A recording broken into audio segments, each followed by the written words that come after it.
Right, so today we're going to be starting in some pretty good soil. So it is day 169, I think, of 2023.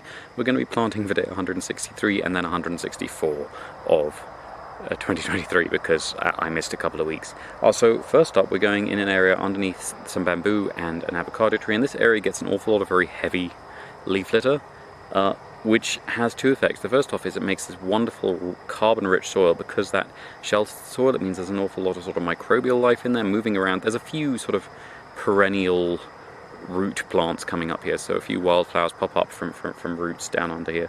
But generally speaking, the other effect is that very little plant-wise moves in. So there's plenty of microbial life, which means there's plenty of small animals feeding on those microbes and plenty of medium-sized animals burrowing around eating those, and that creates this lovely, deep, sort of variable soil. But because of that constant renewal of leaf litter, it makes it very, very hard for any small seeds, such as those that would move into open areas, to get a foothold in here. So we've got this real nice soil that nothing can use. So we're going to be putting a piece of Dracaena steudneri in that.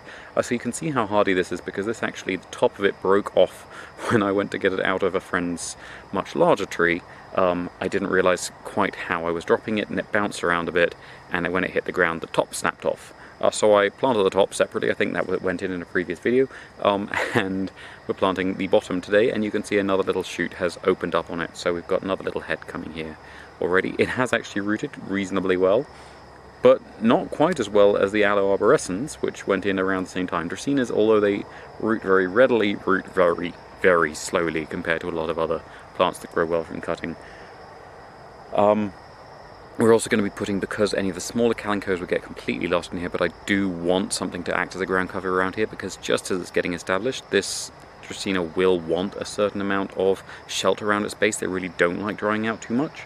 We're going to be putting some of the Calico pinnata, which is one of the much larger calincos. Like any of the sort of formerly Bryophyllum calincos, it will root wherever a piece of it lands, so we'll probably end up with a lot more than the two that I'm putting in here. But it should form a nice sort of thicket around this for the aloe and the Dracaena to come up through. And then there's a sort of big open space in this shaded area, so it should have plenty of space to grow and form an under canopy in an open way. And the aloe should also spread out nicely and form quite a nice low thicket as eventually it displaces the calico.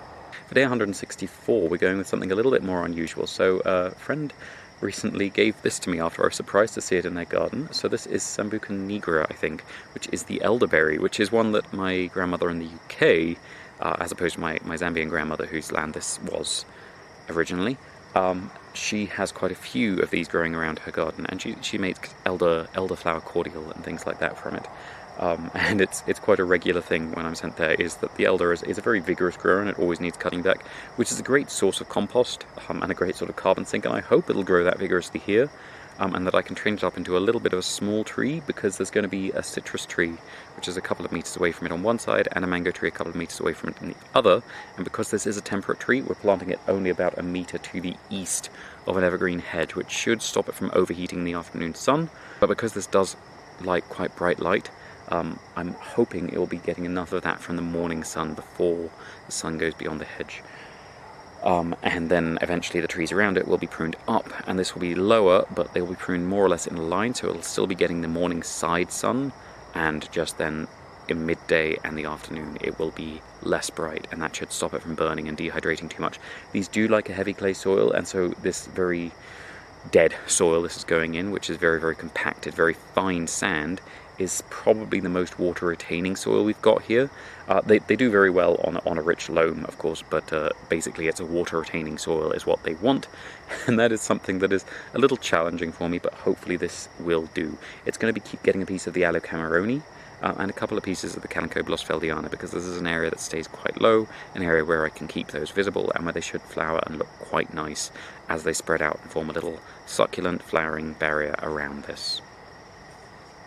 That should be everything for tonight. Thank you very much for watching. I hope you have enjoyed it. If you haven't enjoyed it, thank you for watching anyway. Please tune in again tomorrow. I will be planting something else. I can't guarantee it'll be something that I haven't planted before, because I think that is everything unusual that I have at the moment tree-wise in the soil. So it might be back to yuccas and Dracaena fragrans, but we will see.